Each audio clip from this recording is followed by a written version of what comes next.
Mayong adlaw mga amigo. So sa vlog na ito, isa-isahin natin kung ano mga benefits, kung ano bang maitutulong o mapapala natin kapag sumali tayo sa Philippine Loop. Madami kasing nagtatanong sa akin kung kailangan ba o obligado ba na sumali dito bago mamasyal o mag-ikot sa Pilipinas. Kaya sasagutin po natin yung mga tanong na yan.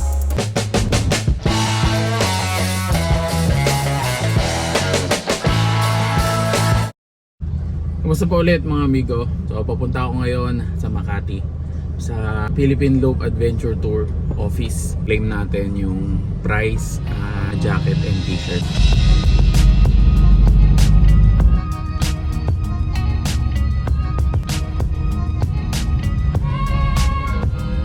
There's a 5-minute slowdown on Calayan flyover. Ay, walang katapusan traffic.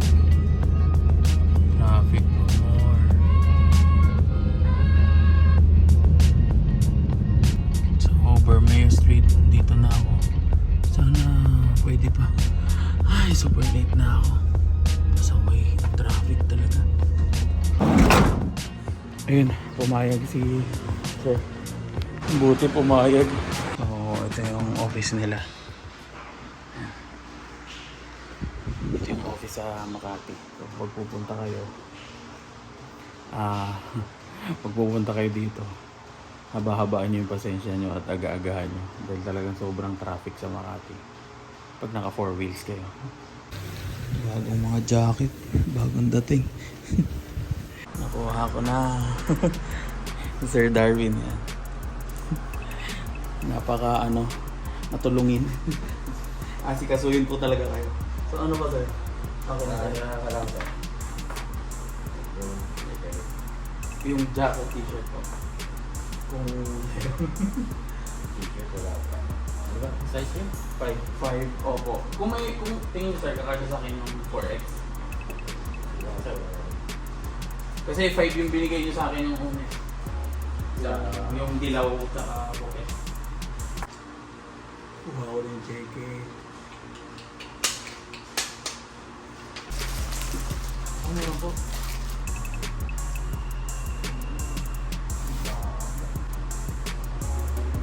Sponsor may gawa eh. Dapat pala pumili na ako doon. Hindi, sir. Libre yun. Ay, Pag pirma nyo rin, binibigay agad sa inyo yun.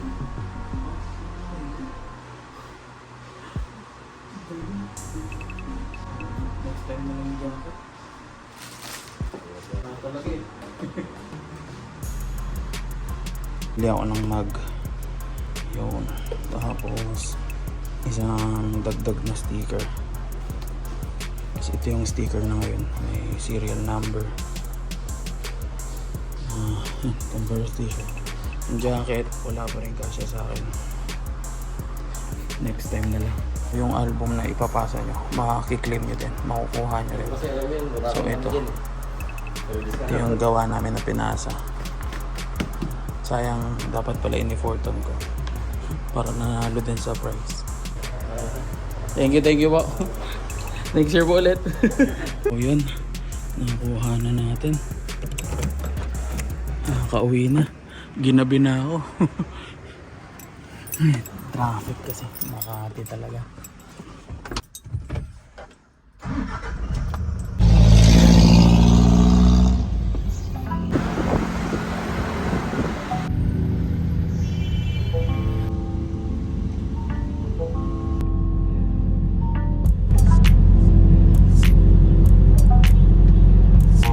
Tayo ng Pasig ngayon at susunduin ko na diretso si Nika.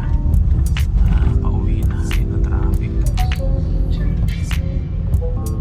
Umula na. Umula.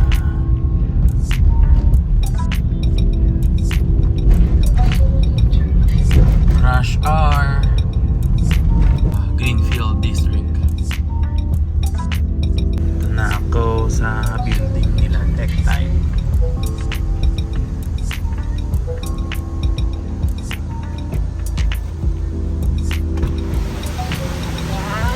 What's up? Ang 100 millionaire kong husband. Pauwi na kami. Malaking tulong yung yung premyo na nakuha namin. may paglalaanan talaga yan. May paglalaan ng importante at mahalaga. Soon, ang sasabihin namin, secret na ang muna ngayon.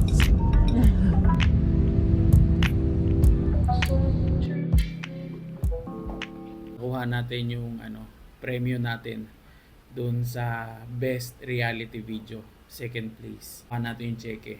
So ipapadeposit na lang muna natin yon. Tapos nakuha na natin tong ating ibang t-shirt. Yung ibang t-shirt na hindi natin nakuha sa lipad dahil kulang sa size. Hindi naman obligado na magpa-member kayo o mag-register kayo sa Philippine Loop Adventure Team bago kayo mamasyal o mag-ikot sa Pilipinas. Nauna, hindi po sila mag-i-sponsor. So, kayo rin po gagastos na magiging gasolina ninyo or yung mga magiging pagkain niyo. Parang third party lang sila na magbibigay patunay o magbibigay ng certificate na nakapag-ikot kayo. Kasi maraming nagsasabi na naikot nila yung Pilipinas, nakapunta sila sa dulo-dulo, so sila sa Apari, nakapunta sila sa Jensan, ganyan. Isa sila sa magpapatunay na naikot nyo talaga yung Pilipinas dahil merong mga checkpoint na kailangan nyo mapuntahan. So kung ako ang tatanungin, marami pong benefits. So bukod sa may makuha kayong ganito, plaque, certificate na naikot nyo nga. So nakadetalye dito kung sasakyan yung gamit nyo, kung ilang kilometro yung tinakbo nyo, at yung mga probinsya na napuntahan nyo. So hindi lang siya katulad na certificate na iba na copy-paste lang.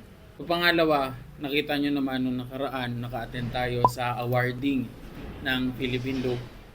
So meron dong mga kainan, free po yung lunch doon or dinner.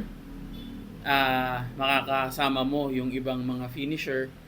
At yon may paraffle. So marami silang ipamimigay na mga accessories sa motor, mga helmets, ganon. Pangatlo, meron kang chance na sumali sa Best Reality Video Competition. So may chance ka manalo na 150,000 pesos sa first place, tapos second place 100,000, third place 50,000, hanggang 10th place may premyo po. At ganun din sa photo album na isi-send nyo, meron ding doon, top 3 na mananalo. Pang-apat, meron ko pa mga freebies na t-shirt at jacket. So, ito yung isang t-shirt yan, na makiklaim mo, na makukuha mo over the t-shirt. Yung jacket, hindi ko lang nakuha kasi walang size sa akin. Pero kasama din free yung jacket kapag natapos mo, naging finisher ka. Nag-register ka naman, ito makukuha mo. Yung Philippine Loop t-shirt. So ngayon, ibang kulay na ata yung gamit nila, blue na. Dalawa po yung makuha yung t-shirt kapag nagpa-register kayo. So para sa buong loop nyo, buong panahon na pag-iikot nyo, ay meron kayong t-shirt na masusuot. Doon sa nagmumotor, meron ding vest ata.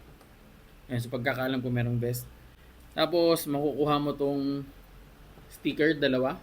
At meron ding kapag naging finisher ka, kasabay nung Conqueror's t-shirt, ang Conqueror na sticker. At panglima, active na active yung community na to.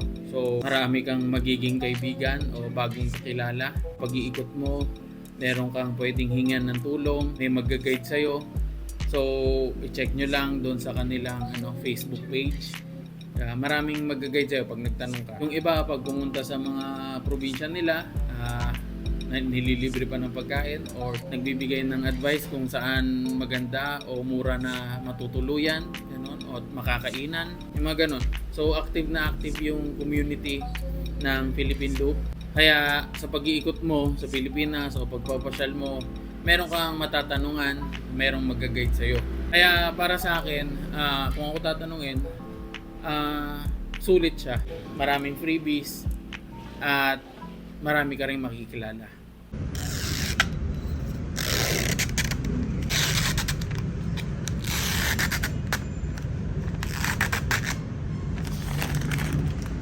aking certificate. And ang ating naipon. Gusto ko lang i-share din sa inyo. Naka-display yung mga achievement natin. Ngayon na malaki na, matanda na tayo, hindi na mga laruan or collectibles items yung kino-collect natin. Na yung mga yung mga souvenirs doon sa mga lugar na napuntahan natin. Itong mapa, hindi ko pa naayos tong mapa. Yung mapa na yan may ruta, yung dinaanan, yung ginawa, yung ruta ng Philippine Loop natin. Lalagyan ko pa ng picture yan, hindi ko lang naayos pa. So ipa-flash ko yung sample dito sa screen. Pwede nyo rin gawin after ng inyong Philippine Loop, yung mga souvenirs nyo, ilagay nyo rito. Diba? Para yung memories na ikita nyo lagi. Siyempre, hindi naman biro yung ginawa nyo na adventure. Mag sa Davao, tapos ito, kumuha lang ng isang bato sa Dinadjawan. Ayan. Yung iba, hindi ko pa nalalagay dyan, hindi pa natin na-display. So, yan yung unang collection natin o naipon natin sa ating unang Philippine Loop. So, madadagdagan pa yan sa mga susunod. Dadami pa yan. Ayun, sa huli, ang mahalaga ay nagawa natin o nagawa mo yung travel goals mo, yung kakaibang experience o kakaibang travel. At sa pagtanda natin, hindi natin pagsisisihan na sana nagawa natin nung kabataan pa natin yung mga ganong klaseng kakaibang adventure. Ulitin ko po, hindi po ako sponsor ng anumang brands or ng grupong ito. Kaya sa akin, transparent ako kung ano naging experience ko. Yun po yung sinishare ko sa inyo. Ayun, sana po nasagot ko yung mga tanong ninyo. At kung merong hindi man, leave lang kayo ng comment at sasagutin natin sa susunod. Ayun. Salamat mga amigo. See you sa next vlog. Keep hustling.